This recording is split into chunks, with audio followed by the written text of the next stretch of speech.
Welcome back. Delhi వేదికగా కర్ణాటక పంచాయతీ. కర్ణాటక కాంగ్రెస్లో సంక్షోభానికి సంబంధించి అధిష్టానం ఏ నిర్ణయం తీసుకోబోతుంది? సిద్ధరామయ్యనే సీఎంగా కొనసాగిస్తారా లేదా డీకే శివకుమార్కి పగ్గాలు అప్పగిస్తారా? దీనికి సంబంధించి నిర్ణయం డిసెంబర్ 1 అంటే పార్లమెంట్ సమావేశాల కన్నా ముందు తెలిసేటువంటి అవకాశం ఉంది. అయితే ఈ సంక్షోభం పైన రకరకాల చర్చలు నడుస్తున్నటువంటి క్రమంలో అసలేంటి కాంగ్రెస్ పొజిషన్ ఏంటి? ముఖ్యంగా అధికారంలో ఉన్నటువంటి రాష్ట్రాలు చాలా తక్కువ, ముఖ్యంగా తెలంగాణ అండ్ కర్ణాటక అయినటువంటి క్రమంలో ఇక్కడ ఇటువంటి సిచ్యువేషన్, ముఖ్యంగా కర్ణాటకలో విజయం సాధించిన తర్వాత ఆల్మోస్ట్ కాంగ్రెస్ పైన పెద్ద ఎత్తున హోప్స్ వచ్చినటువంటి సిచ్యువేషన్ మనం చూసాము. తెలంగాణలో కూడా అధికారం రావడానికి కాంగ్రెస్కు సంబంధించి అంటే అక్కడ మనకు కర్ణాటకకు సంబంధించి కాంగ్రెస్ అధికారం చేజిక్కించుకోవడం కూడా ఆ కర్ణాటక గాలి వీచింది. సో డెఫినెట్గా ఇక్కడ తెలంగాణలో కూడా వస్తుంది అన్నటువంటి పెద్ద ఎత్తున చర్చలు కూడా నడిచినటువంటి క్రమంలో ఈ మధ్య కాలంలో కాంగ్రెస్ గ్రాఫ్ గురించి పెద్ద ఎత్తున చర్చ నడుస్తోంది. అండ్ ఈ గ్రాఫ్తో పాటు ముఖ్యంగా కాంగ్రెస్లో ఉన్న నేతల పట్ల అంటే పార్టీ కన్నా తమకు సంబంధించినటువంటి అంశాలు స్వలాభమే ఎక్కువగా అన్నట్టుగా పార్టీలో ఉన్నటువంటి నేతలు ఆలోచిస్తున్నారా? స్వేచ్ఛ మరీ ఎక్కువైందా అన్నటువంటి క్వశ్చన్స్ అయితే వ్యక్తమవుతున్నాయి. మాట్లాడదాం, డిస్కస్ చేద్దాం. కాంగ్రెస్ అండ్ బీజేపీకి సంబంధించినటువంటి అధికార ప్రతినిధులు ఉన్నారు, సీనియర్ నాయకులు అండ్ విశ్లేషకులు కూడా ఉన్నారు. పరిచయం చేసుకుందాం. ప్రకాష్ రెడ్డి గారు, వీరు బీజేపీ సీనియర్ నాయకులు, బీజేపీ రాష్ట్ర కార్యదర్శి. నమస్తే అండి ప్రకాష్ రెడ్డి గారు. కాంగ్రెస్ సీనియర్ నాయకులు కత్తి వెంకటస్వామి గారు. నమస్తే అండి వెంకటస్వామి గారు. Good morning, welcome to the debate. ప్రముఖ విశ్లేషకులు పెంటపాటి పుల్లారావు గారు. నమస్తే sir. Pullarao sir, welcome to the debate. ముందుగా వెంకటస్వామి సార్, ఏంటి ఈ సిచ్యువేషన్స్? ముఖ్యంగా ఇప్పుడే లైన్లో పడుతోంది. ఈవెన్ జనరల్ ఎలక్షన్ టైంలో చూసాము. ఆ టైంలో డెఫినెట్గా అధికారం దక్కకపోయినా కూడా ఒక మంచి ఫిగర్తో వచ్చినటువంటి ఫలితాన్ని చూశారు. సో ఆ తర్వాత చూస్తే నెమ్మదిగా పడిపోతున్న ఒకటైతే నేతల తీరే ఇక్కడ ఆలోచింపజేస్తోంది. ఎందుకు ఇలా ఎప్పుడో ప్రాణం పోసుకుంటుంది అన్న టైంలో తొక్కి పెడుతున్నట్టు అనిపిస్తోంది. ప్యానెల్ ఉన్న పెద్దలకి మీకు నమస్కారం, హెచ్ఎంటీవీ ప్రేక్షకులకు కూడా నమస్కారం. అంటే మీరు ఇందాక ఒక మాట అన్నారు, నేతలు వ్యక్తిగతం ఎక్కువ చూస్తున్నారా అని. కాంగ్రెస్ పార్టీలో నేను గమనించింది అయితే నేతలు వ్యక్తిగతమైనటువంటి ఇష్టాలు లేకపోతే వాళ్ళ స్వార్థాలు, వాళ్ళ పొజిషన్స్ నే డ్యూ ప్రియారిటీ ఇస్తుంటారు ఎక్కువ మంది నేతలు. కొద్దిమంది కమిటెడ్ వాళ్ళు కూడా ఉన్నారు, కాదని అంటలేను. ఎక్కువ మంది కమిటెడ్ వాళ్ళు ఉన్నప్పటికీ కూడా కొద్దిమంది నేతలు ఎవరైతే ఎక్స్పోజర్ దొరికిన వాళ్ళు ఉన్నారో వాళ్ళు ఇంకా పై ఎక్స్పోజర్ కోసము పార్టీ కంటే మా 10 వస్తే చాలు అనేటువంటి దృక్పథం ఉన్నటువంటి వాళ్ళ కారణంగా ఈ లుకలు ఇవన్నీ కూడా ఈ ఇబ్బందులు వస్తుంటాయి పార్టీలో. ఇది వాళ్ళ కొత్త కాదు కాంగ్రెస్ పార్టీ, మొదటి నుంచి ఉన్నటువంటి ఒక జాడ్యం అనుకోవాలా. దానికి వ్యక్తులనే నిందించాల్సి కానీ కాంగ్రెస్ పార్టీ పాలసీని నిందించాల్సిన అవసరం లేదు. సో వ్యక్తుల కారణంగానే కొంత అక్కడక్కడ జరుగుతున్నటువంటి పరిణామాలు అయినప్పటికీ మళ్ళీ అధిష్టానం అంటే ఒకటి ఉంది కాబట్టి ఎంత అదైనా కూడా చివరికి ఎంత వ్యక్తిగతంగా ఆలోచించినా నేను గమనిస్తుంది లాస్ట్ మినిట్కి వచ్చిన తర్వాత మళ్ళీ చాలా పెద్ద నేతలు కూడా అధిష్టానానికి విలువ ఇచ్చి అధికారంతో అధిష్టానం యొక్క మాటకు కట్టుబడి ఉండేటువంటి సందర్భాలను చాలా చూసాము. ఏదో ఒకటి సందర్భాలతో 90% విషయాలలో కట్టుబడి ఉండేటువంటి ఇది అన్ని పార్టీలలో, ఈవెన్ భారతీయ జనతా పార్టీలో కూడా ఇది ఉంది. అయితే మాలో కొంత ఎక్కువ ఉన్నట్టు వాళ్ళకు తక్కువ ఉన్నట్టు. సో ట్రైన్డ్ లీడర్స్ కొంచెం వాళ్ళ దగ్గర ఎక్కువ. సో దాని కారణంగా కొంచెం కంపారిటివ్లీ బెటర్ పొజిషన్ ఉంటుంది. కానీ అక్కడ కూడా మనం కళ్యాణ్ సింగ్ చూసినాం, ఉమాభారతిని చూసినాం. బట్ వాళ్ళలో ఉన్నటువంటి అంశాలు వాళ్ళు అంతర్గతంగా అంటే డెఫినెట్ గా అంతర్గతంగానే మాట్లాడుకునే సిచ్యువేషన్ ఉంటుంది. బట్ కాంగ్రెస్ లో అంతర్గతంగా ఉన్నటువంటి అంశాలను బాహాటంగా మాట్లాడేటువంటి ఉండడం వల్లనే ఈ స్వేచ్ఛ అనేది డిసిప్లిన్, ముఖ్యంగా స్వేచ్ఛ అనడం కన్నా ఇండిసిప్లిన్ అన్న కాడికి అయిపోతుంది. అంటే ఇప్పుడు అక్కడిక్కడ తేడా ఏందనంటే ఆడ డిసిప్లిన్ పేరుతో గొంతు కోసే పరిస్థితి కూడా ఉంటది. ఇక్కడ కొంచెం స్వేచ్ఛ ఉంటది మాట్లాడడానికైనా, కనీసం తన తన వ్యక్తిగతంగా తను నష్టపోయేది ఏందో వ్యక్తం చేసేటువంటి మినిమం స్వేచ్ఛ అన్న కాంగ్రెస్ పార్టీలో ఉంటది, అక్కడ అది కూడా ఉండదు. అదైతే నేను గమనించిన వాడిని. నేను అక్కడ కూడా నాకు సంబంధాలు ఉన్నాయి. నేను అక్కడ ఆర్ఎస్ఎస్ లో పనిచేసిన, నేను బీజేపీతో నాకు సంబంధం లేదు, కానీ ఆర్ఎస్ఎస్ లో నేను పనిచేసిన, ఏబీపీలో పనిచేసిన. బట్ ఏదైనా కొద్ది సిస్టర్ ఆర్గనైజేషన్సే కాబట్టి అక్కడ డిసిప్లిన్ అడ్డం పెట్టేసి చాలా మంది నేతలకు గొంతు కూసినటువంటి వందల ఎగ్జాంపుల్స్ నాకు తెలుసు. కానీ అది చర్చ కాదు, ఇప్పుడు మాకు సంబంధించింది, మా పార్టీకి సంబంధించినటువంటిదే కాబట్టి నేను మా పార్టీ అంటే మీరు అడగడం తప్పులేదు, కాబట్టి దాని మీద ఎక్కువ నేను కాన్సన్ట్రేట్ చేయదలుచుకోలేదు. నేను మా పార్టీకి సంబంధించిందే సరి చేసుకోవాల్సినటువంటి అంశాలలో ఇది ప్రధాన అంశం. వ్యక్తుల కంటే పార్టీ ముఖ్యం, పార్టీ ఉంటేనే వ్యక్తులు ఉంటారు, వ్యక్తుల యొక్క పొజిషన్స్ ఉంటాయి అనేటువంటి విషయాన్ని చాలా మంది గమనించలేక కొన్నిసార్లు తప్పుదో పట్టినటువంటి పరిస్థితులు ఉంటాయి. బట్ నేను అనుకోవడం కర్ణాటకకు సంబంధించి సిద్ధరామయ్య గారు కావచ్చు, లేదంటే శివకుమార్ గారు కావచ్చు, సిద్ధరామయ్య గారు బార్ కాంగ్రెస్ కాకపోయినా వారు వచ్చి కాంగ్రెస్ కి వచ్చి చాలా రోజుండి వాళ్ళ ఆయన డిసిప్లిన్డ్ వర్కరే, ఆయన డిసిప్లిన్ లీడరే. సో ఆయనకు ఉన్నటువంటి ఇమేజ్ తోటి మన కర్ణాటకలో మేము ప్రభుత్వానికి రావడంలో సిద్ధరామయ్య అంటే శివకుమార్ గారి పాత్ర ఎంత ఉందో అంతకంటే గొప్ప పాత్ర సిద్ధరామయ్య గారికి, సిద్ధరామయ్య గారి యొక్క ఇమేజ్. వెంకటస్వామి సార్, అంటే ఇక్కడ డౌటే లేదండి, కాంగ్రెస్ పార్టీలో స్వేచ్ఛ, నేతలకు ఉండేటువంటి స్వేచ్ఛ ఏ ఇతర పార్టీలో ఉండదు అని చెప్పడంలో డౌట్ లేదు. కానీ ఆ స్వేచ్ఛనే మరి ఇంతగా అంటే పార్టీ గురించే అసలు ఏంటి, రేపటి రోజున పార్టీ పరిస్థితి ఏంటి అని పార్టీకి సంబంధించిన అభిమానులు ఆలోచించేటువంటి పరిస్థితి వచ్చినట్టు అనిపిస్తోంది. వెంకటస్వామి సార్, ఇది అహిందా భూహిందా బీసీలు ఎవరైనా ముందరకు వస్తారా? పుల్లారావు సార్ లైవ్ స్టార్ట్ అయింది. రేపు 30వ తారీఖు అతని పేరు. వెంకటస్వామి సార్, నా వాయిస్ వినిపిస్తోందా? వెంకటస్వామి సార్ వినబడుతుందమ్మా? సార్ చెప్పండి. అదే అంటే వాళ్ళిద్దరి యొక్క పాత్రను ఎవరు కూడా అంటే కృష్ణార్జున లాగా బాగా పనిచేస్తున్నారు వాళ్ళు. సరే, ముందు నాకున్న సమాచారం ప్రకారము బిగినింగ్ లో ఒక ఒప్పందం జరిగింది అనేటువంటిది, అంటే ఒక 50% కాలం వీరు 50% కాలం వారు అనేది. సో దాని ప్రకారమే సిద్ధరామయ్య గారు కూడా అధిష్టానం ఏది చెప్తే అది నేను శిరసావహిస్తాను, నేను కంటిన్యూ అవుతాం అనేటువంటి. ఇప్పుడు పొజిషన్ లో ఉన్న వాళ్ళు ఎవరైనా అంతే చెప్తారు, ఎందుకంటే తమకు సంబంధించిన వాళ్ళు కూడా ఉంటారు కాబట్టి తమ ఫాలోవర్స్ తమ వాళ్ళు కూడా డిసప్పాయింట్ కాకుండా వారు యాక్చువల్గా అంటే అధికారం అంటే ఎన్నికల టైంలో ఫలితాలు వచ్చిన తర్వాత ఎక్కువ శాతం మొగ్గు చూపింది అధిష్టానం కూడా డీకే శివకుమార్ వైపే. బట్ అక్కడ ఉన్నటువంటి కొన్ని ఈక్వేషన్స్ తోని ఇప్పుడు ఈ వివాదాలు తగదు అన్నటువంటి దాంతోనూ హాఫ్ అంటే 2.5 అని చెప్పేసి అప్పుడే అనౌన్స్మెంట్, లైక్ అంటే పూర్తి స్థాయిలో అధికారికంగా చెప్పకపోయినా కూడా బట్ ఇక్కడ మళ్ళీ గడువు కంప్లీట్ అయిపోయేసరికి ఈ విధంగా అంటే పార్టీ గురించి ఆలోచించాలి. ఎందుకంటే నాట్ ఓన్లీ ప్రతిపక్షాలే కాదు, ఈవెన్ మీడియా కూడా చూస్తూ ఉంటుంది, ప్రజలు కూడా చూస్తూ ఉంటారు. ఏంటి సిచ్యువేషన్, పార్టీ గురించి పక్కన పెట్టి వీళ్ళ గురించి ఆలోచించుకుంటున్నారేంటి అన్నటువంటి ఆలోచన రాదు? షూర్ అండి, అది తప్పనిసరిగా సిద్ధరామయ్య గారు అది పాటించాల్సిందే. ఎందుకంటే ఇంటర్నల్ బయటికి మీరు అన్నట్టుగా అధికారిక ప్రకటన రాకపోయినా 50-50 అనేటువంటిది అయ్యింది. నన్ను పిసిసిగా కొనసాగించడం, డిప్యూటీ సీఎం గా రెండింటిని కొనసాగించడం అనేది దాంట్లో ఒక భాగము. పార్టీ నడిపించడంలో ఒక మంచి పట్టున్నటువంటి వ్యక్తిగా, తర్వాత అతను బార్ కాంగ్రెస్ ఎంఎస్సీ నుంచి యూత్ కాంగ్రెస్ నుంచి పనిచేసిన వాడు. సో తనకు కూడా ఒక అవకాశం రావడం అనేటువంటిది సరే. ఇప్పుడు 5 సంవత్సరాల తర్వాత రాజేవుడు రాకాశేవుడు అప్పుడు ఉన్నటువంటి పరిస్థితులు చెప్పలేను, కానీ ఉన్నప్పుడు అధికారం రావాలని ఒక సీనియర్ లీడర్ గా అతను కోరుకోవడం కూడా తప్పలేదు. సిద్ధరామయ్య గారు కూడా దాన్ని నేను సరే ఉన్న శ్రేణులను ఉత్సాహపరచడానికి బయటికి అట్లా చెప్తున్నప్పటికీ కొంతమంది ఇంకోటి వాళ్ళు కూడా ఉంటారు కదా, అట్లా వదిలొద్దు సార్ అని చెప్పేటువంటి వాళ్ళు కూడా ఉంటారు. కాబట్టి దానికంటే సిద్ధరామయ్య గారికి నేను అంటే వారు ఈ సామాజిక కోణంలో ఆలోచించినప్పుడు ఒక అది బహుజన సమాజానికి సంబంధించిన ప్రతినిధిగా ఉన్నప్పటికీ వారు డిగ్నిఫైడ్ గా శివకుమార్ గారికి ఇచ్చినంత మాత్రాన వారి యొక్క ఇంపార్టెన్స్ ఏం తగ్గదు. ఎందుకంటే చాలా ఏమంటారు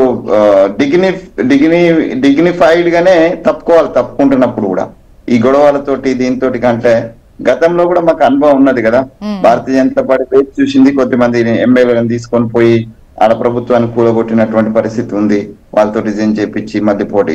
ఈ అనుభవాన్ని దృష్టిలో పెట్టుకొని అయినా సిద్ధరామయ్య గారు తర్వాత శివకుమార్ గారు చాలా సంయమనం పాటిస్తున్నారు ఇప్పటికి కూడా.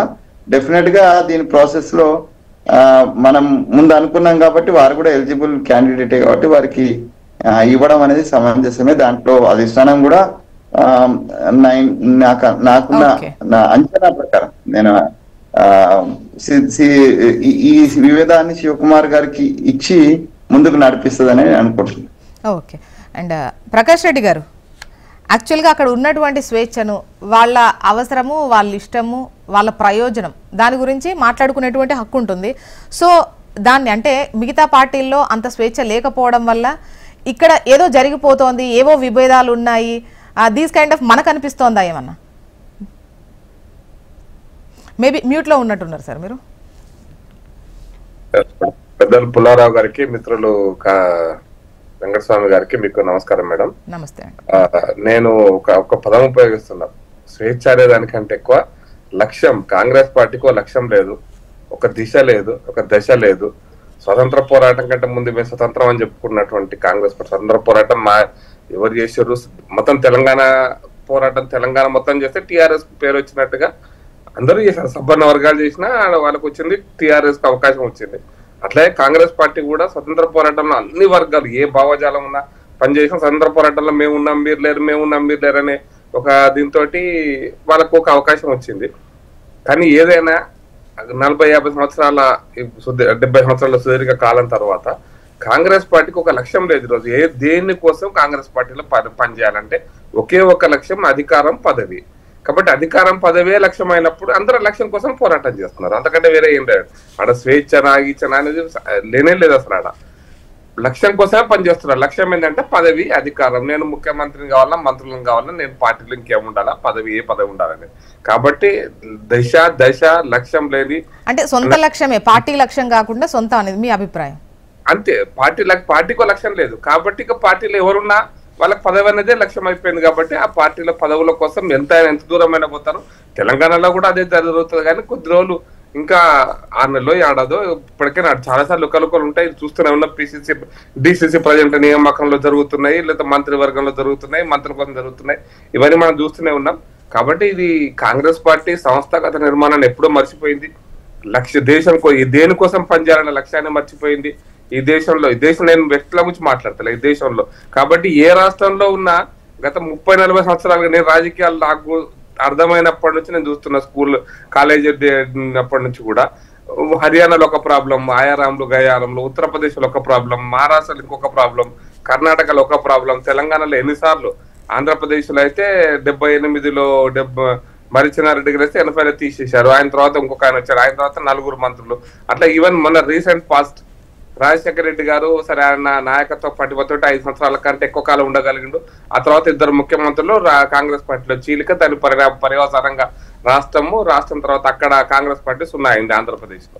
తెలంగాణ మన దగ్గర అటువంటి సిచ్యువేషన్ ఏం అనిపిస్తలేదు, లైక్ అంటే గట్టిగానే నడుపుతున్నట్టు అనిపిస్తోంది. దానికి కొంత కాలం పడుతుంది. ఒక పర్టికులర్ సిచ్యువేషన్ లో వాళ్ళకు ఒక అవకాశం వచ్చింది. కానీ ఈ తెలంగాణలో కూడా అవకాశాన్ని నిలుపుకోలేని పరిస్థితి ఉంటుంది వాళ్ళకు. బట్ మన కర్ణాటక కనెక్ట్ చేసుకుంటే కర్ణాటక విషయంలో కూడా కాంగ్రెస్ పార్టీ ఈ రోజు అక్కడ అంటే ప్రకాష్ రెడ్డి సార్ ఇక్కడ మన వాళ్ళు సంయమనంతోనే ఉన్నారని నా ఒపీనియన్. లైక్ ఏంటంటే బయట నుండి వచ్చిన అంటే పిసిసి చేసిన, సీఎంను చేసినా కూడా ముఖ్యంగా పార్టీ ఇంపార్టెంట్, ఇప్పుడు అధికారంలోకి వచ్చింది, ఇది పోగొట్టుకోవద్దన్న దాంతోనే కూడా సీనియర్లు పెద్దగా ఏం చెయ్యట్లేదు, పార్టీ లైన్తోనే ఉన్నారు అనేది అనిపిస్తోంది. లేదంటే ఇంకా అక్కడ ఇద్దరు పెద్ద నేతలు ఎప్పటి నుంచి అంటే ఆ పార్టీలోనే ఉన్నటువంటి వాళ్ళు పార్టీ కోసమే. ఇప్పుడు ఈ ఎలక్షన్ ముందు వచ్చినటువంటి ఇటువంటి సిచ్యువేషన్ లో కూడా పార్టీ ఫస్ట్ అన్నది తెలంగాణలో అనిపిస్తోంది. నేను మేడం మీరు తెలంగాణకు వచ్చే ముందు కర్ణాటక గురించి చెప్తున్నా. కర్ణాటక ముందు ఎలక్షన్స్ అయినాయి కాబట్టి కర్ణాటకలో కూడా అసలు మేము 2.5 ఏళ్ళ ముఖ్యమంత్రి, 2.5 ఏళ్ళ ఆయన ముఖ్యమంత్రి, ఈ భాష, ఈ పరిభాష ప్రజలను అవమానం చేయటం, అపహాసం, ప్రజాస్వామ్యాన్ని అపహాసం చేయటమే కదా. నువ్వేంది పంచుకునే? ప్రజలు పార్టీ కోటేశారు, పార్టీ గుర్తు కొట్టేశారు, పార్టీ ఎమ్మెల్యేలను గెలిపించారు. మీరంటే మీ కుటుంబాలు పంచుకోవడమా ఈ రాజకీయం అంటే? కర్ణాటకకి ఏం చేస్తామని చెప్పుకుంటామా? కర్ణాటక ఇచ్చిన వాగ్దానాలు నిలుపుకుంటామా? కర్ణాటకలో మేము ఎన్నికల ముందు ఇచ్చినటువంటి హామీలను నిలుపుకుందామా అని ఆలోచించే బదులు 2.5 ఏళ్ళు నువ్వు 2.5 ఏళ్ళు ఇది మన వీళ్ళ రాజ్యాలు రాచరిక పరిపాలన. ఈ రాచరిక పరిపాలన కారణంగానే ప్రకాష్ సార్, నాకు ఒక క్వశ్చన్. అంటే కొన్ని పొత్తులతోని పార్టీలు కంటెస్ట్ చేస్తాయి, చేసిన తర్వాత ఒక పార్టీకి కొన్ని రోజులు, ఒక పార్టీకి కొంత సమయం, ఈవెన్ సీఎం పదవికి సంబంధించి కూడా వాళ్ళు ముందే డీల్ చేసుకొని ఉంటారు. సో అటువంటి అటెంప్ట్స్ ఎట్లా చూద్దాం మరి? అదండి, అందుకోసం పార్టీల మధ్యలో జరిగినప్పుడు ప్రజలు ఓటేస్తారు. భారతీయ జనతా పార్టీలో సీఎం మార్చలేదు ప్రకాష్ రెడ్డి అన్న. మీరు మాట్లాడినప్పుడు నోట్ చేసుకోండి వెంకటస్వామి సార్, మీరు నోట్ చేసుకోండి, మీ టైం అప్పుడు అన్నింటికి చెప్పేది. నేను మేడం అందుకోసమే చెప్తున్నా, అంటే 2 పార్టీలు ముందే ఒప్పందం చేసుకుని 4 పార్టీలు కలిసి మేము పోటీ చేస్తున్నాం అనుకున్నప్పుడు ఉండేటువంటి లక్ష్యం వేరు, ప్రజల ముందు ప్రత్యామ్నాయం పెట్టడం వేరు. ఇక్కడ పార్టీలు అంతర్గతంగా వాళ్ళు మాట్లాడుకోవడం వేరు. కాబట్టి అంతర్గతంగా మాట్లాడుకొని ఒక రాచరిక పాలన టైప్ లో ఈ దేశంలో ఒక కుటుంబం పార్టీని నిర్దేశిస్తుంది, ఒక కుటుంబం డైరెక్షన్ ఇస్తుంది.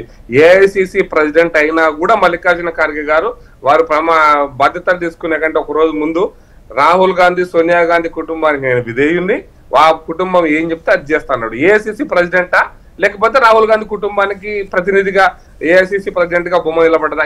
ఇటువంటి పరిస్థితి కాంగ్రెస్ పార్టీకి ఉంది. కాబట్టి కర్ణాటక ఈ లుక్కలుకలు ఉన్నాయి. కాబట్టి ఈ లుక్కలుకలు దానికి వాళ్ళు లక్ష్యం ఇంకా ఒక రోజుకి సింక్ అయిపోతుంది. ఒకప్పుడు చెప్పేది రోజు మాది మహాసముద్రం కాబట్టి కాంగ్రెస్ లో ఏదైనా సాధ్యం అవుతుంది, ఎవరైనా కొట్టుకుంటుంటారని అదొక మాకు కొద్ది రోజులు చెప్పినారు. ఇప్పుడు మహాసముద్రం పోయి అది బంగాళాఖాతం నుంచి పోయి అదొక కొల్లేరు సరస్సు లాగా చిన్నగా అయింది. ఇంకా కొల్లేరు సరస్సు కూడా ఎండిపోతుంటుంది, రోజు కింద కుంచుకోపోతుంది.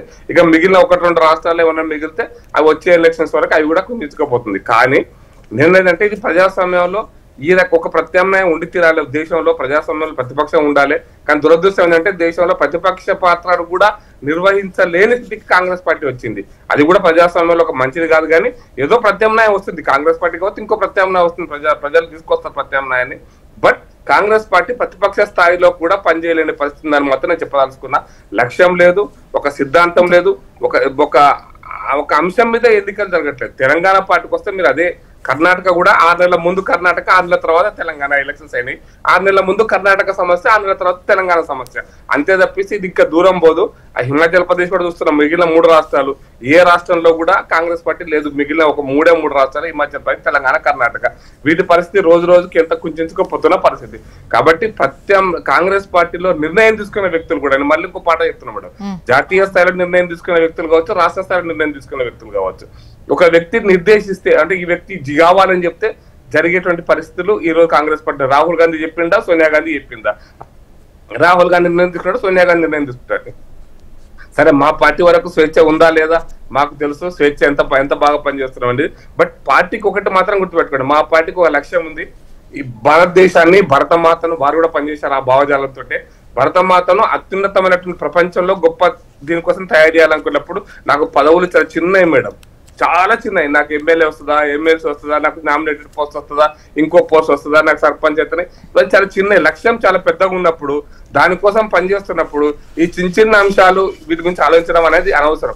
ఆ లక్ష్యం లేనటువంటి పార్టీ ఈరోజు కాంగ్రెస్. కాబట్టి దేశంలో వ్యక్తుల పార్టీ, అది వ్యక్తి ప్రాధాన్యత ఉన్న పార్టీ, వ్యక్తుల కోసమే పనిచేస్తున్న పార్టీ, వ్యక్తుల అవసరాల కోసం పనిచేస్తున్న పార్టీ. కాబట్టి అదొక పార్టీగా నేను గుర్తించట్లేదు, అదొక సమూహం.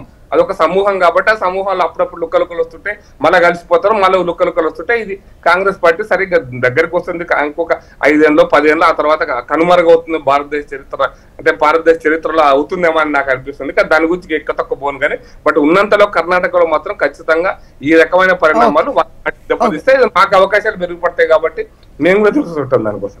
ఓకే, పుల్లారావు గారు చెప్పండి సార్, ఈ కర్ణాటక రాజకీయాలు ముఖ్యంగా కర్ణాటకీయం అని అనాలేమో, సో మీ ఒపీనియన్ ఏంటి? ఒకటి, శివకుమార్ని ఎవ్వరూ ఆప్ చేయలేరు. రేపా మాపా డిక్లేర్ చేయాలి.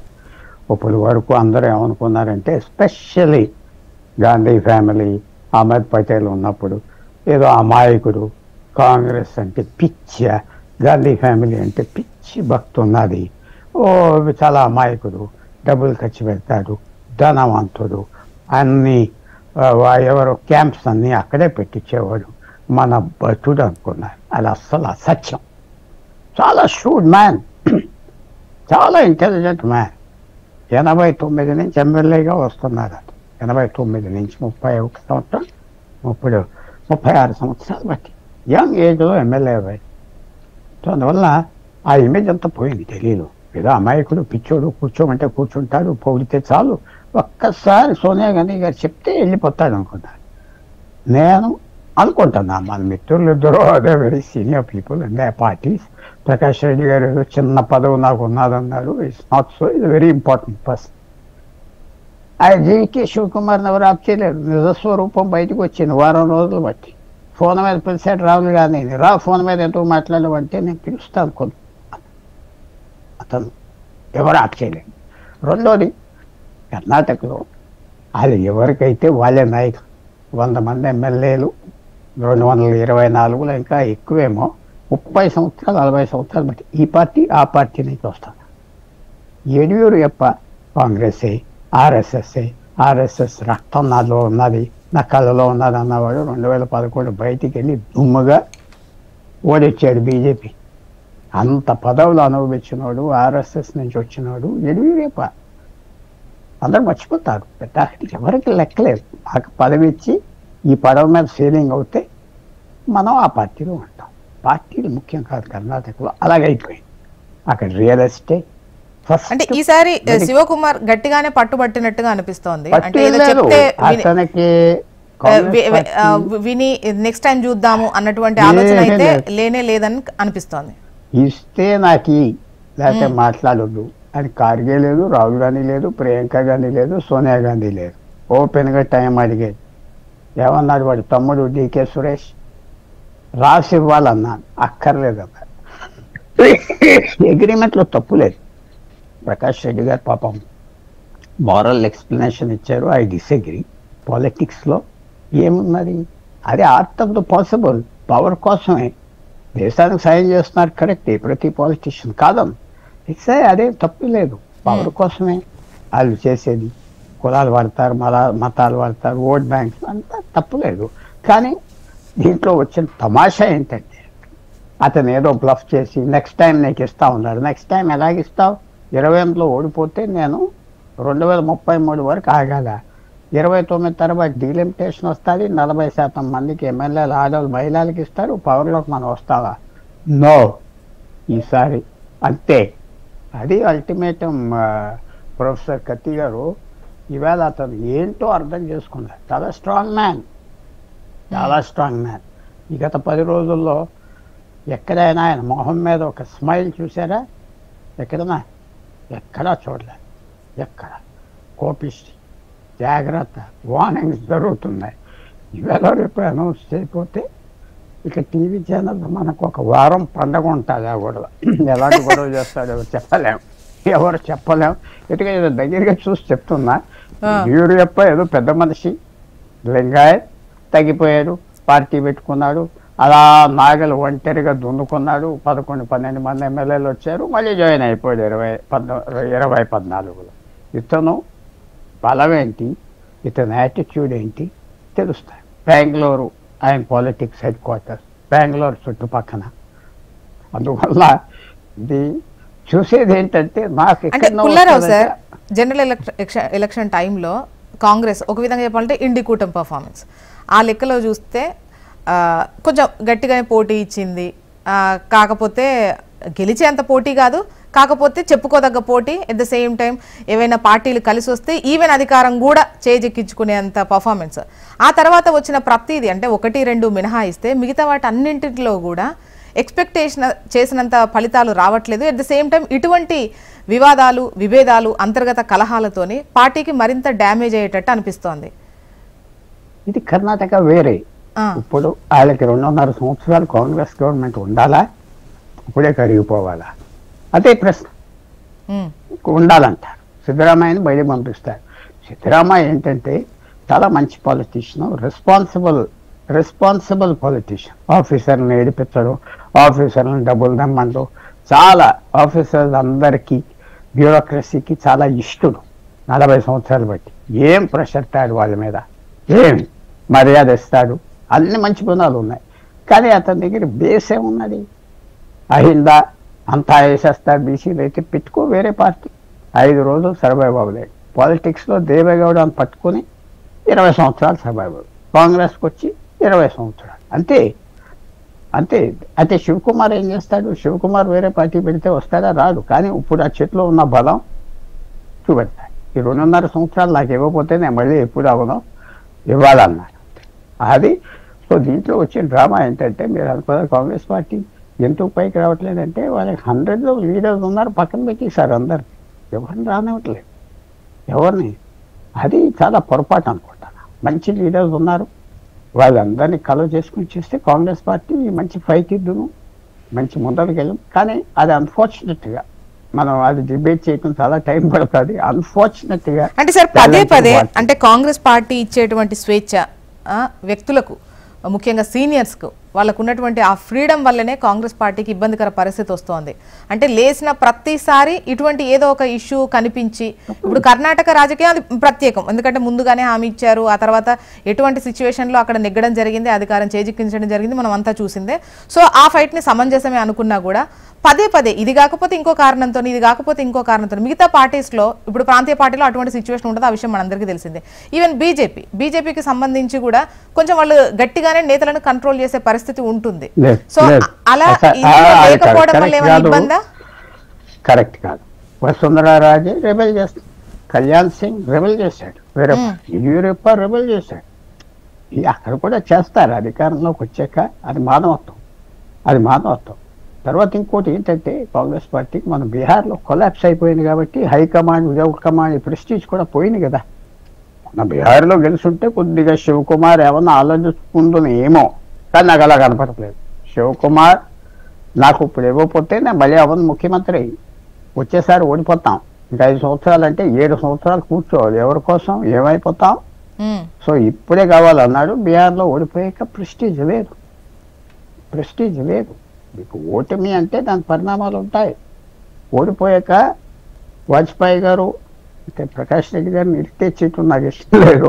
వాజ్పేయి గారి పరిస్థితి ఏంటి? ఓడిపోయాక ప్రమోద్ మహాజన్ ఎక్కువ మాట్లాడదు అన్నాడు, న్యూస్ పేపర్లో వచ్చి, వింటే వెళ్ళిపో అన్నాడు ప్రమోద్ మహాజన్. అలాగా పార్టీలో పవర్ పోగానే ఫినిష్. అది పవర్. బీహార్లో మొన్న చిత్తుగా ఓడిపోయారు. ఇతనే కాంగ్రెస్ పార్టీ సరిగ్గా చేయలేదు. 60 మంది ఎమ్మెల్యేలు తీసుకుని 3, 4, 5 వచ్చారు. చాలా ఇంకా అది వేరే సబ్జెక్ట్. సో ఆ ప్రెస్టీజ్ కూడా లేదు. ముఖ్యంగా ఒకటి జ్యోత్స్న గారు, అంటే మీరు చెప్పిన దాన్ని బట్టి ఒకటి అర్థమవుతుంది సార్. అంటే అధిష్టానం ముఖ్యంగా ఓవరాల్గా కాంగ్రెస్కు సంబంధించి ఇప్పుడు ప్రస్తుత పరిస్థితుల్లో అంత బలంగా గట్టిగా నేతలకు అనిపించకపోవడం వల్లే నేతలు కాంగ్రెస్ పార్టీకి వీళ్ళే గైడ్ చేస్తున్నారు, వీళ్ళే కాంగ్రెస్ ముఖ్యంగా అధిష్టానం చెప్పినట్టు వీళ్ళు వినాలి, బట్ వీళ్ళు చెప్పినట్టు వినాల్సినటువంటి పరిస్థితి, అటువంటి సిచ్యువేషన్ ఉందని హ్యాండ్లోకి తీసేసుకుంటున్నారు వీళ్ళే. అది ఎప్పుడు అంతే కదా, చరిత్రలో అంతే కదా. సెంటర్ వీక్గా ఉన్నప్పుడు ఎవరెవరో వెళ్ళిపోతాడు. ఇప్పుడు తెలంగాణ ఉన్నది, తెలంగాణలో ఏమున్నది చెప్తున్నా, రేవంత్ రెడ్డి గురించే కాంగ్రెస్ గెలిచింది. ఎవరు చెప్పినా అది వేరే కాదు, ఆయనే గెలిపించాడు, మరి యునైట్ చేశాడు, గొప్పగా. కానీ ఆయన కాంగ్రెస్ హైకమాండ్ మాట ఎందుకు వింటాడంటే, ఇంకా ఎమ్మెల్యేలు కాంగ్రెస్ హైకమాండ్ మాట వింటున్నారు, లేకపోతే ఎవరికాయలు వెళ్ళిపోతారు. అది మానవత్వం. ఇప్పుడు డీకే శివకుమార్ ఏం చేస్తున్నాడు? ఇన్ని రోజులు అతను ఏదో ఒబీడియన్ సర్వెంట్, మన భటుడు అనుకున్నాడు. భటుడు కాదు, అతను ఆలను వాడుకున్నాడు. హైకమాండ్ని ఎలా వాడుకోవాలో తెలియాలి, కోర్టుని ఎలా వాడుకోవాలో తెలియాలి. ఇప్పుడు నైజాం తెలంగాణలో ఉన్నప్పుడు ఆయన ఎలా వాడుకున్నాలి, ఎలా పొగడాలి, ఆ పక్కన ఉన్న వాళ్ళకి ఎలా లంచాలి వెళ్ళిస్తే పెద్ద ఇమ్మాలు తెచ్చుకున్నారు, దర్జాగా జమీందారు సభ్యులు. కోర్టు వాడుకోవాలి, కోర్టు అట్మాస్ఫియర్ ఉంటుంది అన్ని పార్టీలు. ఎందుకంటే పెద్దవాడు అన్ని చూడలేదు కదా, పక్కన ఉన్నవాడే మోస్తూ ఉంటారు. అది కోర్టరీ అంటారు, లేకపోతే దర్బారీస్ అంటారు, అది వేరే విషయం, అది వేరే సబ్జెక్ట్. ఒకసారి దర్బారీస్ మీద మాట్లాడదాం. ఇంకోటి ఏంటంటే తప్పదు, ఇంకా కాంగ్రెస్ పార్టీ వీక్ అయింది, కాంగ్రెస్ పార్టీలో రెబెలియన్ వస్తారు. అప్పుడు లాస్ట్ పాయింట్ చెప్తున్నాం మన ఫ్రెండ్స్ పర్మిషన్తో, అశోక్ గెహ్లోట్ అతను తగ్గించేద్దాం, కాంగ్రెస్ ప్రెసిడెంట్ నువ్వు అవ్వాలి అన్నాడు. జ్ఞాపకం ఉన్నదా? కాంగ్రెస్ ప్రెసిడెంట్ అవ్వాలి, కాలేజీ సచివాలయం గెట్ అవుట్ అన్నాడు. నా కాంగ్రెస్ ప్రెసిడెంట్ పదవా ఇక్కడే ఉంటానన్నాడు. కార్గే ఎతికి ఏకే యాంటనీ తీసుకొచ్చాడు, మర్చిపోవద్దు. అందువల్ల అది ఆశ్చర్యం కదండి. నెలగా పవర్ అంటే మనుషులకు కావాలి, పవర్ అండ్ వెల్త్ అంటే ఎక్కువ కావాలి, వెల్త్ లేకపోయినా పవర్ కావాలి, పవర్ అండ్ వెల్త్ కొంతమందికి కావాలి. సో ఇది శివకుమార్, నేను ప్రిడిక్ట్ చేస్తున్నాను, మీరు రేపేళ్ళుండా నేను తప్పు చెప్పానని తెలిస్తే అపాలజైజ్ చేస్తాను. He is the CM Karnataka next. Okay, Venkataswamy గారు, ముఖ్యంగా కాంగ్రెస్ పార్టీకి సంబంధించి అంటే ఎలక్షన్ టైంలో సీట్లు వచ్చాయి, రాలేదు, అధికారం వచ్చింది, రాలేదు, ఇవన్నీ కాదు, ఓట్ల పర్సంటేజ్ చూసుకున్నా కూడా కాంగ్రెస్కు సంబంధించి మంచి బ్యాంక్ ఉంది. సో ఇటువంటి ఇష్యూస్ పదే పదే రావడం వల్ల ముఖ్యంగా అభిమానుల లేకపోతే మీ సపోర్టర్సా వాటెవర్ వాళ్ళలో కూడా కాస్త డీలా కనిపించే అవకాశం ఉంటుంది, భవిష్యత్తు కనిపించని ప్రమాదం ఉంటుంది. పార్టీలో కొత్త జనరేషన్ రావడానికి కూడా ఇటువంటి సిచ్యువేషన్ అంటే సీనియర్స్ అన్నటువంటి ఈ లైన్తో నెక్స్ట్ మనకు అక్కడ ఏముంటుంది అన్నటువంటి ఒక క్వశ్చన్ ఉంటుంది. ఇప్పుడు యువత పెద్ద ఎత్తున రావాలి, ఏ పార్టీలు బెటర్గా ఉన్నాయని చూసుకుంటే మీ పార్టీకి వద్దామని అనుకున్నా కూడా సో సీనియర్లతోనే ఈ గొడవలన్నీ జరిగిపోతున్నాయి, ఇంకా మిగతా వచ్చేటువంటి వాళ్ళకి అవకాశాలు ఎక్కడ అన్నటువంటి సిచ్యువేషన్ కూడా కనిపిస్తోంది.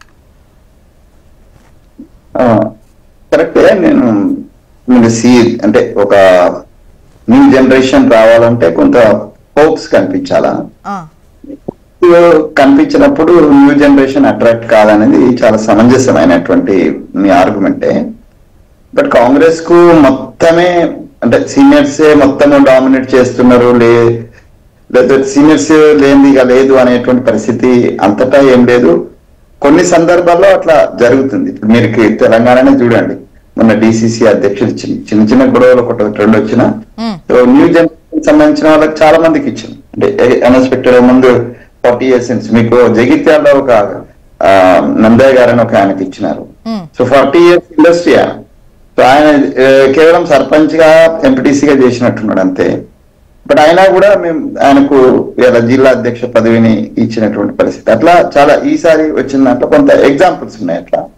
సో న్యూ జనరేషన్ ఎంకరేజ్ చేయడం, యంగ్స్టర్స్ ని ఇవ్వడం, ఇదంతా కాంగ్రెస్ కి ఇంపార్టెన్స్ ఇవ్వడం ఇవన్నీ జరుగుతున్నాయి. సో కాకపోతే ఏంటంటే మీరు అన్నట్టుగా కొంచెం పైన ఉన్నటువంటి వ్యక్తులు కంప్లీట్ వ్యక్తిగతం అయినప్పుడు మాత్రమే ఇది ఇబ్బంది వస్తుంది. నేను అనుకోవడం కర్ణాటక చాలా స్మూత్ గానే, అంటే ఈ మాత్రము ఇప్పుడు ఒకటండి, అది ముఖ్యమంత్రి పీఠం కదా. అవును. సో ముఖ్యమంత్రి పీఠంకు ఉన్న ఇంపార్టెన్స్ మనకు తెలుసు కదా అందరికి. దానికి మాత్రం కొంచెం పట్టు విడుపులు కర్ణాటకకు సంబంధించి దాన్ని ప్రత్యేకంగానే చూస్తున్నాం కూడా. కాకపోతే అందరూ ఒకే అంటే దృష్టితో ఉండారు కదా, ఉండరు. నేను అనేది రిపీట్ అవుతోంది. అందులో సమంజసమైనటువంటి వివాదాలు, అంతర్గత వివాదాలు, సమంజసం కానివి అన్ని ఒకే ఘాటున కట్టబడుతున్నాయి. లేదు, నేనేమంటలేను, మీరు కూడా కట్టలేరు. కానీ డిసప్పాయింట్మెంట్ నేను ముందే చెప్పాను, వ్యక్తిగతమైనటువంటి కొంత వ్యక్తిగత అవసరాలను ప్రాధాన్యత ఎక్కువ ఇచ్చిన సందర్భాలలో ఇట్లాంటి ప్రాబ్లమ్స్ వస్తున్నాయి. ఈ 70 ఏళ్లలో కాంగ్రెస్ పార్టీలో అట్లా వ్యక్తిగతంగా ఇంపార్టెన్స్ ఇచ్చిపోయి పార్టీలో పెట్టుకున్నాడు. మమతా బెనర్జీని చూసినాం, లేకపోతే ముప్పనారు చూసిన, అంటే చాలా మందిని చూసినాము.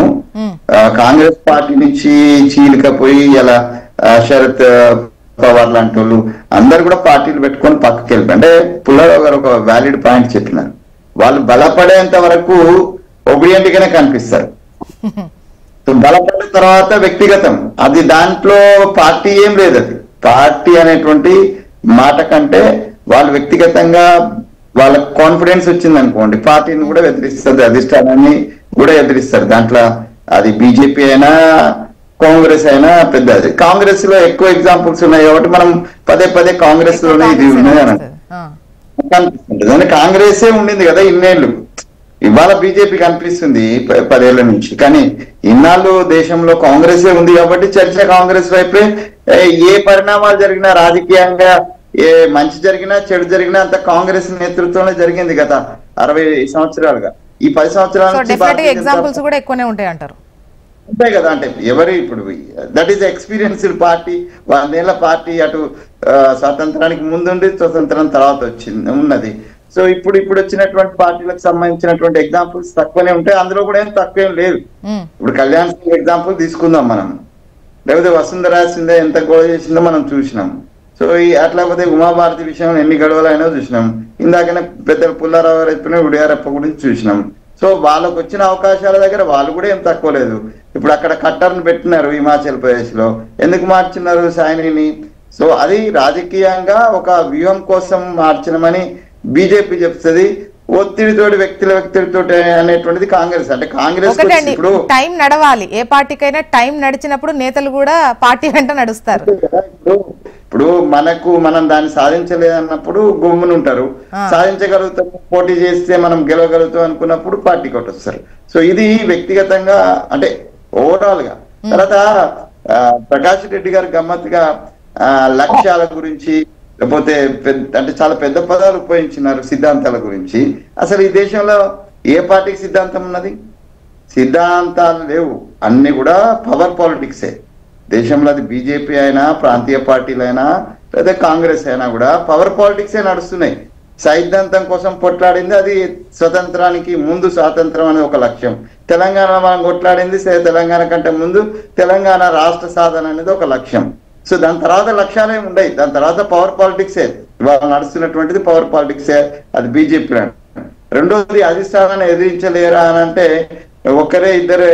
ఇప్పుడు ఏదైనా కూడా ఒక పార్టీకి సంబంధించి ఒక అంటే సెంటర్ పాయింట్ ఉంటది. ఇవాళ మోడీ షా అనేటోళ్ళు సెంటర్ పాయింట్, వాళ్ళని కాదని ఎవరితో మాట్లాడతారో చూడండి. మరి ఇక్కడైనా ఈవెన్ రాహుల్ గాంధీ కాదు అని మాట్లాడే పరిస్థితి ఉంటదేమో, కానీ సోనియా గాంధీ కాదని మాట్లాడే పరిస్థితి ఉంటుందేమో, కానీ అక్కడ కనీసం పల్లెత్తు మాట అనగలిగేటువంటిది. అది డిక్టేటర్షిప్ అంటమా లేకపోతే హోల్డ్ అంటమా డిసిప్లిన్ అంటమా ఏమైనా పదాలు పెట్టుకోవచ్చు. కాబట్టి ప్రకాష్ రెడ్డి గారు సమాధానమే తీసుకుందాం. అంటే ఏ పదాలు ఏమైనా ఉపయోగించినా కూడా ఒకరిద్దరి పేరుతోటి నడుస్తూ ఉంటది. ఇప్పుడు సాష్టాంగ నమస్కారాలు సంస్కృతి ఉంది. ప్రకాష్ రెడ్డి గారు మీరే సమాధానం చెప్పాలి. మేడం నేను కంక్లూడింగ్ పాయింట్కి రండి వెంకటస్వామి గారు, కంక్లూడింగ్ పాయింట్, ఎందుకంటే సమయం అయిపోతుంది, మళ్ళీ ఇద్దరు కూడా మాట్లాడాలి. మీరు అన్నదానికే సమాధానం చెప్తారు ప్రకాష్ రెడ్డి గారు. బాగా చెప్పారు ప్రొఫెసర్ గారు. ప్రకాష్ రెడ్డి గారు మేడం, నేను ప్రపంచ రాజకీయాలు ఒక దశాబ్దం ఒక శతాబ్దం గురించి కాదు, ప్రపంచ రాజకీయాలు శతాబ్దాల కాలం నుంచి కూడా రియాక్షనరీ ఫోర్సెస్ యొక్క లైఫ్ చాలా తక్కువ ఉంటది మేడం. అంటే ఒక అంశం మీద వ్యతిరేకత వచ్చినటువంటి వాటికి పాజిటివ్ అంటే నెగిటివ్ అంశం అంటే నేను తెలంగాణ రాష్ట్రం రావాలి, అదొక రియాక్షనరీ. మా నిధులు దోసుకపోయినరు, మా నీళ్లు దోసుకపోయినరు, మా ఇది దోసుకపోయింది అది దోసుకపోరని ఈ రెచ్చగొట్టినటువంటి ఒక రియాక్షనరీ మూవ్మెంట్ తోటి వచ్చినటువంటి పార్టీల యొక్క లైఫ్ చాలా చిన్నగా ఉంటది. ప్రపంచ చరిత్రలో కూడా అది కమ్యూనిస్ట్ పార్టీ చరిత్ర నుంచి మొదలు పెడితే ఏ చరిత్ర కూడా ఇట్లాగే ఉంది. భారతదేశంలో స్వతంత్రం పోరాటం కోసం పనిచేసినటువంటి పార్టీ యొక్క రియాక్షన్ అది ఒక రియాక్షనరీగా బ్రిటిష్ వ్యతిరేక పోరాటం అనే అంశం మీద కాంగ్రెస్ పార్టీలో అది ఎవరో విదేశాస్తులు పెట్టిన పార్టీ, హ్యూమ్ పెట్టినటువంటి పార్టీని వీళ్ళు సరే నడిపించినారు.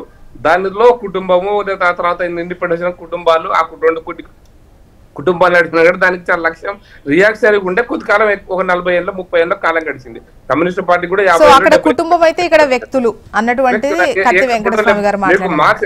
రష్యాలో కమ్యూనిస్ట్ పార్టీ కూడా లెనిన్ మా స్టాలిన్ తర్వాత ఇంకో 50 ఏళ్ళు 30 ఏళ్ళు పొద్దు గడిచిన తర్వాత అయిపోయింది. అక్కడ మావో తర్వాత కొద్ది రోజులు పొద్దు గడిచింది అయిపోయింది. ఇక్కడ కూడా భారతదేశ రాజకీయాల్లో కూడా కాంగ్రెస్ పార్టీ చరిత్ర అంతే, అంతకంటే వేరే ఏముండదు. రియాక్షనరీగా టీఆర్ఎస్ కూడా ఒక రియాక్షనరీ సిస్టమ్ దీంతో వచ్చినటువంటిది ఒక అంటే వ్యతిరేక భావజాలంతో వచ్చినటువంటి పార్టీల యొక్క పరిస్థితిలో ఉంటది. లక్ష్యం ముందు పాజిటివ్ లక్ష్యం, ప్లీజ్ మళ్ళీ మీరు ఎందుకు మేము చెప్పేదానికి అడిషన్ చెప్తున్నా. భారతీయ జనతా పార్టీ నడుస్తున్నది కూడా ఒక వర్గం యొక్క వ్యతిరేక భావంతో నడుస్తుంది. వేరే కొత్తగా మీకు భారతదేశాన్ని భవిష్యత్తును దృష్టిలో పెట్టుకొని నడిచి మేడం జనసంఘ్ పార్టీ స్టార్ట్ చేసినప్పుడు 3 ఎంపీలు ఏ భావజాలంతో స్టార్ట్ అయిందో తెలుసు. ఆ తర్వాత గెలిచిన ఎలక్షన్స్ లో 3 గెలిచారు ఏ భావజాలంతో, ఆ తర్వాత 3 గెలిచారు అయినా కూడా, ఆ తర్వాత 2 గెలిచారు. 2 సీట్లు గెలిచింది 84లో. అప్పుడు వెంకటస్వామి గారు కూడా మా కోసం పనిచేసినటువంటి వ్యక్తే. ఏం జరిగిందో పరిణామాలు చూసాం. కాబట్టి ఈ రియాక్షనరీ ఫోర్సెస్ పరిణామాలతోటి కాకుండా పాజిటివ్ అప్రోచ్ అంటే నేను ఈ లక్ష్య సాధన నాది, భారతదేశాన్ని ప్రపంచంలో పరంవైభవతి తీసుకుపోతాము, లేదా ప్రపంచం ముందు భారతదేశం యొక్క సిద్ధ భావజాలాన్ని భారతీయ జీవన విధాన లక్ష్యంగా పనిచేస్తాం అనుకున్నప్పుడు ఒక తరం గడవచ్చు, 2 తరాలు గడవచ్చు, 4 తరాలు గడవచ్చు మేడం, ఆలస్యం కావచ్చు కాక. అందుకంటే పాజిటివ్ ఉన్నప్పుడు ఎప్పుడు ఆలస్యంగానే జరుగుతుంది. నేను మంచి చేయాలనుకున్నప్పుడు మంచి రియాక్షనరీకి వచ్చినంత తొందర మన ఆకర్షణ పాజిటివ్ ఉండేటువంటి అంశాలకు రాలేదు కూడా. ప్రపంచ చరిత్ర కూడా అది చూసినాం మనం. కాబట్టి రియాక్షనరీ ఫోర్సెస్ లాగంటిదే కాంగ్రెస్ పార్టీ. అది అంతరించిపోతున్న పార్టీ. దాని గురించి ఇంకో దశాబ్దం ఉంటుందా 2 దశాబ్దం ఉంటుందా అంతే తప్ప దానికి అంతకంటే ఒక కాలం లేదు. అది చరిత్ర ఉందంటారా కాంగ్రెస్? అంటే ఇప్పుడు నెగిటివ్ రిజల్ట్ వచ్చింది కదా, అంటే పాజిటివ్ గా కనిపించట్లేదు కదా అని చెప్పేసి అంతరించిపోయే పార్టీ కాంగ్రెస్ పార్టీ. నేను ఒక్క రియాక్షన్ ఒక్క నెగిటివ్ దానికోసం దశాబ్దం ఒక్కటి పట్టొచ్చు 2 పట్టొచ్చు, కానీ దానికి కాలం అయిపోయింది. ఎందుకంటే ఆ రియాక్షన్ సమయం అయిపోయింది. ప్రపంచంలో ఇదొక్కటే పార్టీ కాదు, మన ప్రపంచంలో చాలా చరిత్రలో కూడా జరిగింది. ఫైనల్ ఒకటి మాట లక్ష్యం నిర్ణయం. మా పార్టీలో కూడా అప్పుడప్పుడు లుక్కలు ఉన్నప్పటికి కూడా నేను మళ్ళీ ఒక్క పాయింట్ చెప్తాను మేడం, బీజేపీ వరకు ఈ రోజు కూడా సరి చేసుకోగలిగే అంతర్గతంగా సరి చేసుకోగలిగేటువంటి అంతర్గతంగా చర్చల ద్వారా అంటే అంతర్గతమైన మెకానిజం అంటే కూడా లోపటి శక్తి ఉంటుంది, అది అందరినీ మళ్ళీ మలపగలిగే. అంటే ప్రకాష్ రెడ్డి సార్, కత్తి వెంకటస్వామి గారు ఇంతకుముందు ఒకటి అన్నారు, అంటే ఇప్పుడు మీది 3 టర్మ్స్ వరుసగా, అండ్ వాళ్ళు దశాబ్దాలు పాలించిన వాళ్ళు ఎక్కువ ఏండ్లు వాళ్ళే పాలించారు కాబట్టి ఎగ్జాంపుల్స్ ఎక్కువగా ఉన్నాయి. మీది ఇంకా కొన్ని సంవత్సరాలు పోతే అదే సిచ్యువేషన్ ఉంటుంది అనేది ఒక ఒపీనియన్ వ్యక్తం చేశారు. ఇప్పుడే చెప్పడం ఎర్లీ అవుతుందా? నేనేమంటున్నా అంటే మీరు అన్నది కరెక్ట్ అంటే అనిపిస్తుంది, కానీ నేనేమంటున్నా మాకు లక్ష్యం అంటే పాజిటివ్ అప్రోచ్ తో ముందుకు పోతున్నప్పుడు ఉండేటువంటి లైఫ్ నెగిటివ్ అప్రోచ్ తో ముందుకు వచ్చినటువంటి లైఫ్ తేడా ఉంటది. కాబట్టి మేమనేది ఏంటంటే లక్ష్యం ముందు మాత్రమే ఉంది. ఏంటి కాంగ్రెస్ ఆ పరిస్థితుల్లో ఉందా ప్రస్తుతం? ఇంత ముందు ప్రకాష్ రెడ్డి సార్ అన్నట్టు అంతరించిపోయే చెప్పేది నేను అనుకుంటున్నా, హిస్టరీ, చరిత్ర, పాలిటిక్స్ మనుషుల మీద నడుస్తారు. మనుషులే. ఇప్పుడు బీజేపీ పవర్ఫుల్ పార్టీ కాదన్నా, కానీ మోడీ గారు వచ్చాక ఆయన పర్సనాలిటీ, ఆయన పనిచేసింది. ఆయన మార్తీరు అది ఆయనకి సరిగా ఒపోజిషన్ కూడా లేకపోవటం, అది కాంగ్రెస్ పార్టీని సరిగా ఒపోజిషన్ లేదు.